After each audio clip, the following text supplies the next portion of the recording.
action.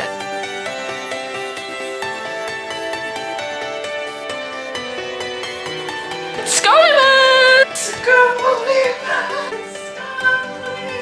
Welcome back, my beautiful scoliosis friends, and welcome to 12 days of Scoliosis. This is going to be 12 days where I am going to take you through a variety of different things, but we're going to do some scoliosis related exercises, corrective work, helping us to feel good in our scoliosis, helping us to elongate, giving us some ideas of what we can do to help our scoliosis. But I'm also going to add in tips, tricks, chats, and yeah, just try and provide as much value and help as I can over this holiday period. I am Santa Claude, aka the Feel Good Spine, or Claudia Catherine. I'm a scoliosis health and fitness specialist. You can find me on feelgoodspine.com, and I also have released Scoli Props, which is a scoliosis prop company. Which brings me to something very exciting. As a part of 12 days of Scoliosis, I'm going to be running a competition. So you have an opportunity to win 1 month of my VIP Feel Good Scoliosis membership. So that is my membership that has all of the workouts, the live classes, the scoliosis information, the 12-week workout guide. So much stuff is in there, plus my Scoli family community where we have our chats, our meetups, our challenges. You're going to get all of that, and you get a 1-hour call with me. So that is all part of the VIP Scoliosis membership. On top of that, you also have the chance to win Scoli Props. So you can win the Scoli pack. You can choose from either the UFO Scoli Props or the goats. And you also get 2 of the myofascial release balls and the band as well. So you're in for a chance to win these. To enter Santa Claus, myself, I'm going to say 3 words spread out over the next 12 days. So you have to record the special Secret Santa word. When I say it, I'll obviously tell you what it is. Once you have all 3 words, at the end of the 12 weeks, you can contact me and tell me your name and email address, and you'll be in for the chance to win 1 month free VIP scoliosis membership and the bag of Scoli Props. So I'm really excited for someone to win these and just bring some good vibes to 2024. Anyway, let's get into what we're going to be doing today. We're going to do a little routine of standing corrections and forward fold. Then I'm going to be talking to you about the progression of scoliosis and does it progress. So stay tuned for that. First, when it comes to scoliosis corrections and our forward fold, it's handy to have a chair with you with a back or some kind of surface close by that you can put your hands on that isn't too low down to the ground. So if you need to put me on pause to go and grab something, do that now. Then we're going to start with our standing corrections, and we're going to be breathing, and I'm going to guide you through this as we do it. The idea behind this with our standing corrections is to lengthen the spine as much as possible. This is going to be suitable for all curve types and fusion as well. If you have a fusion, you can still lengthen the parts that aren't fused. So you can still benefit from this. It will be activating your core muscles as well and just helping with our posture. It's how we can stand when we're stood in line for a coffee or, whatever. Just being more conscious of the way that we're standing throughout the day. But we're also going to turn it into a corrective where we're breathing, opening up into our concavities, and just giving the spine a chance to lengthen out, giving the spinal cord, the nerves, all of the things that attach to the spinal cord a chance to just lengthen out, because scoliosis causes compression and we want to undo that. So, and if you don't know already, I have my own 3-curve severe scoliosis. So I get it. First thing we're going to do, I'm going to get you to stand with your feet shoulder width apart, directly underneath your hips, making sure that you're not having one foot turned out to the side. I want you to think about the arches of your feet. So that is this bit at the bottom of your foot. Make sure that your arches are not collapsing down to the ground. I see this all the time with people for scoliosis. We need to learn to strengthen our feet. We've got to start at the root. So let's start there. I want you to think about pushing through all 4 corners of your feet and gently just lifting your arches. And that is literally just tiny millimeter movements. You might not feel much, it might be very uncomfortable, but just being aware of your arches so that you're not letting yourself collapse. Because when your arches collapse, your ankles collapse, your knees collapse, your hips internally rotate, it affects everything up the body. So be aware of that. We're going to get nice strong arches, which creates strong ankles, strong knees. Then we can come to our hips. And with scoliosis, we know that we might have a little hip that's wandering off to the side. Maybe we're rotating forward. There's lots of different things that can be happening, and that's okay. That is okay. It's all just part of the fun. So I do recommend maybe having a mirror or something out in front that you can potentially look at yourself. But we're going to try and bring our hips into alignment with our ankles. So if your hip is kind of wandering off to the side, try and bring it back. Again, these are going to be tiny little millimeter movements, nothing vicious. We just want to try and get ourselves as aligned as possible. Then you can take your hands to your hips, you could push your hands into your hips, and that's going to help lengthen the spine. So if you have a right thoracic curve or a left thoracic curve, you're trying to pull that curve back into center. So trying to get that alignment, trying to stack your ribs over your pelvis or your hip bones here. Also be aware to keep your core muscles engaged so you don't let the ribs flare and extend back like this, because that's not going to be good for our scoliosis, fusion, or just spines, ribs in general. So keeping the core tight. So the core is this area, and you want to squeeze those muscles. You have those muscles, they exist in there. Keep them engaged. So standing nice and tall. Think about your shoulders here as well. It's common for us to have one shoulder that is higher than the other. So again, if you know you have one shoulder that is higher, just drawing them down and back away from the ear, and checking in with your head as well, because we do tend to have a head tilt sometimes. So just thinking about reaching the crown of your head up to the ceiling. And we're just going to stand here like this for a moment. So you're getting as tall through your body as you can. Pushing your hands into your hips helps to get that traction, helps us to elongate the spine because it is difficult. We're going to take 5 deep breaths here, and I'm going to guide you through it. I want you to breathe into your chest. I want you to breathe into your belly. I just want you to open and expand everything that you can whilst we're in this elongated position. And this naturally will get some more breath into your concavities. So don't overcomplicate it, just lengthen. And let's breathe. We're going to be taking inhales for the count of 4, exhales for the count of 4, and I'm going to do it for you, okay? So, getting ready, get that elongation, and then getting a big inhale, 2, 3, 4, and exhale, 2, 3, 4. Inhale, 2, 3, 4, exhale, 2, 3, 4. Inhale, 2, 3, 4. Exhale, 2. Keep your length as you're exhaling, by the way. 4. Inhale, 2, 3, 4. Exhale, 2, 3, 4. One more big inhale, 2, 3, 4. Exhale, keep the length, 2, 3, 4. Well done. You can gently come down. Just let your body go back into its natural curve, and just notice. Notice how the body is feeling, how the energy is feeling now, any differences. Let that all sink in for a moment.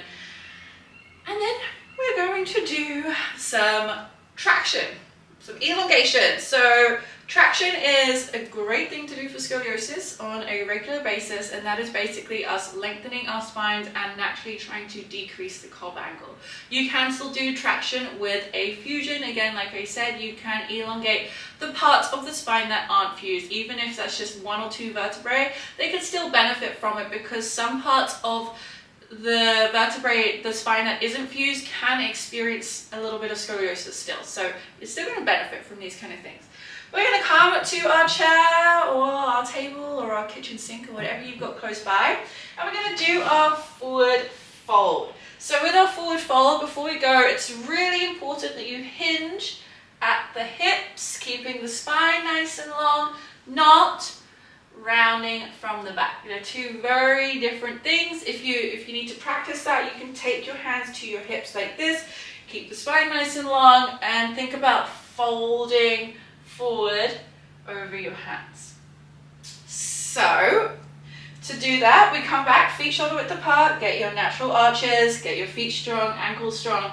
We can take a big inhale, sweep the arms up towards the ceiling, and then exhale, folding at the hips, grabbing your ledge or whatever you have out in front, and keeping a tabletop position with your spine. So lengthening the spine as much as you can.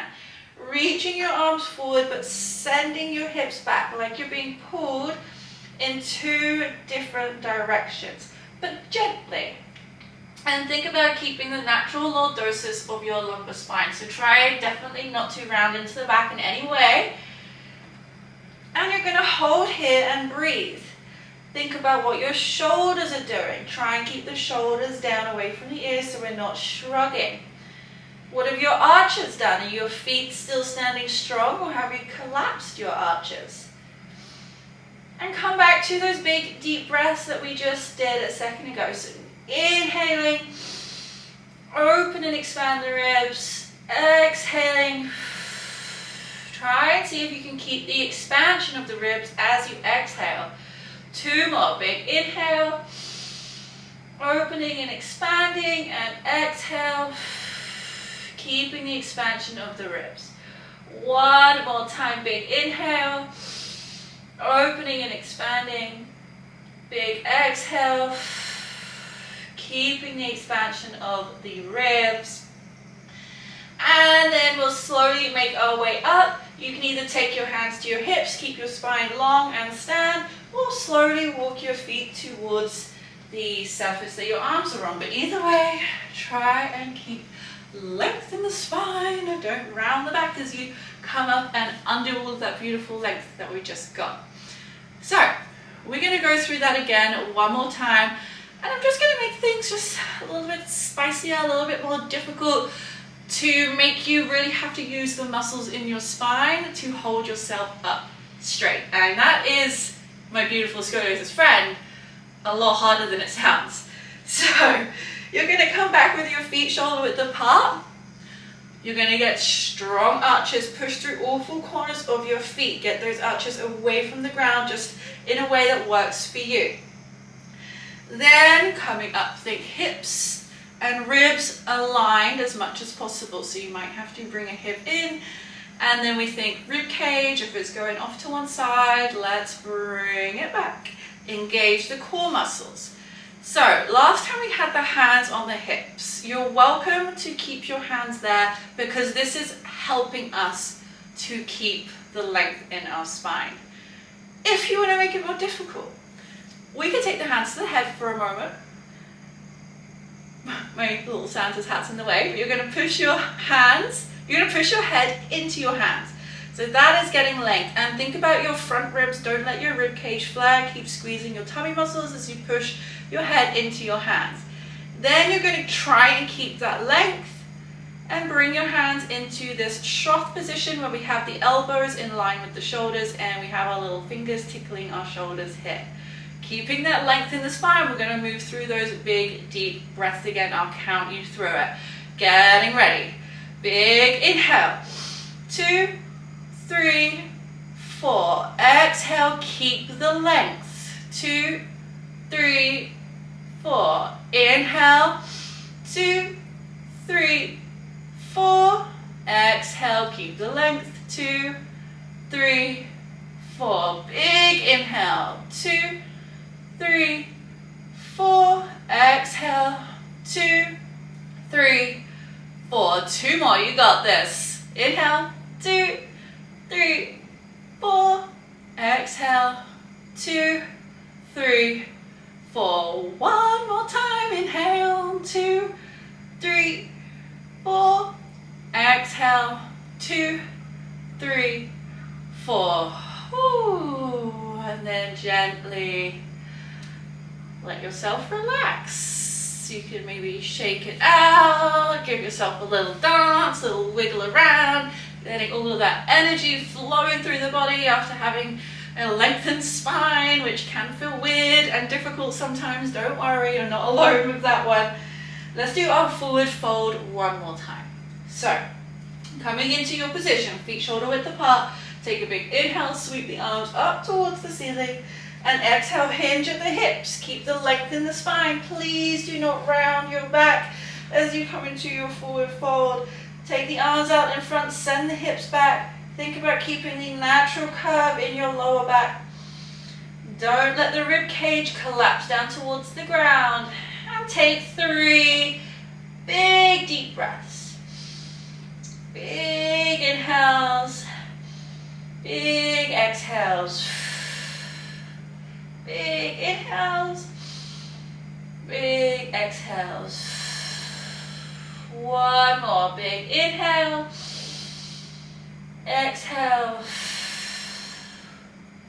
and then slowly bringing yourself back up. Whew. Good. Well done. That is going to conclude our scoliosis correctives part of this class on our first day. But now let's take a seat and just chat about scoliosis progression. Does it progress as we age? My doctor told me that my scoliosis wouldn't progress. They were wrong. Let's chat about that. First of all, I want to say that this isn't the case for everybody with scoliosis. Some scoliosis cases are very mild and they just won't progress.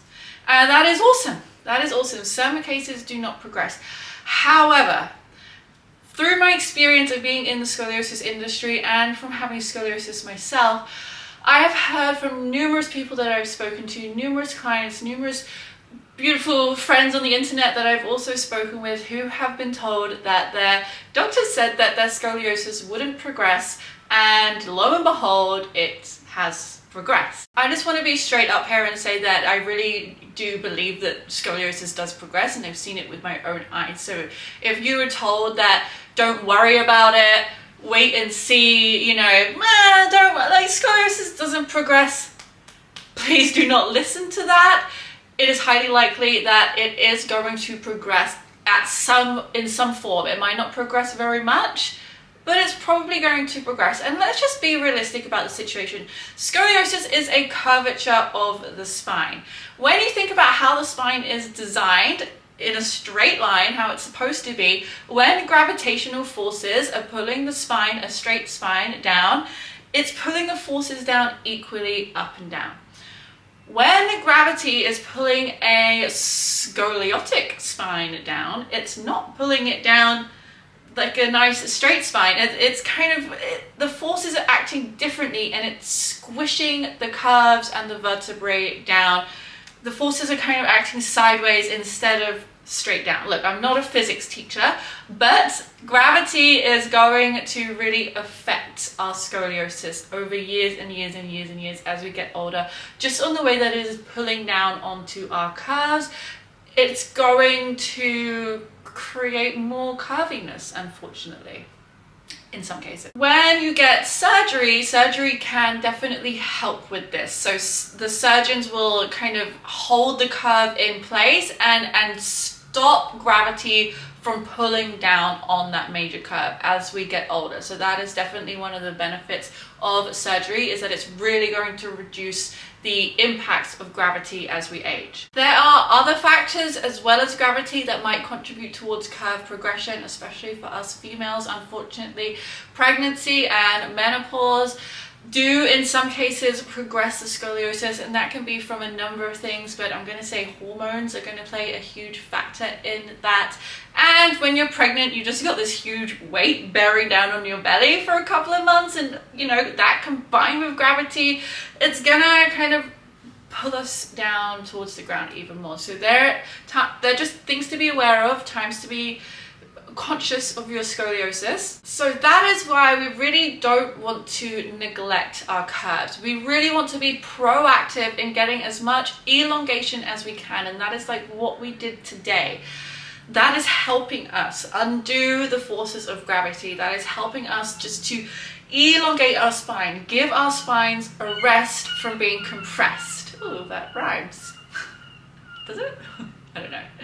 It's also really important to stay strong, keep a strong core, keep a strong back, keep a strong glutes, because that helps us to hold ourselves up better. It gives the spine a little bit of support, a little bit of help to hold yourself up, instead of if we're very weak in our core and our back and our hips, we've got nothing to help us stay upright. We just kind of were sinking more into it. And that is why I'm so passionate about what I do and spreading this message and telling us all that we can't ignore our scoliosis anymore, but also bring that positive light that we can help our scoliosis. You've just seen it. Those little things that we just did there, that is a huge help, and that is better than doing absolutely nothing and ignoring it for the rest of your life. And again, if you have a fusion, it is still possible for you to experience some kind of progression as you age. I have seen it with my clients that have a fusion. So just be aware of that. Again, it's not every single case, but I don't want people with a fusion to just completely ignore their scoliosis and think that it has completely gone away, because in most cases it hasn't. So just be aware, but it's all good vibes. It's all good vibes. We're gonna be okay. We have got this. We are part of this beautiful community. I want you to know that you are not alone, and I am here for you, your scoliosis sister. Thank you so much for watching today. Please like and subscribe if you haven't already, and I will see you tomorrow for Scoliosis Day 2.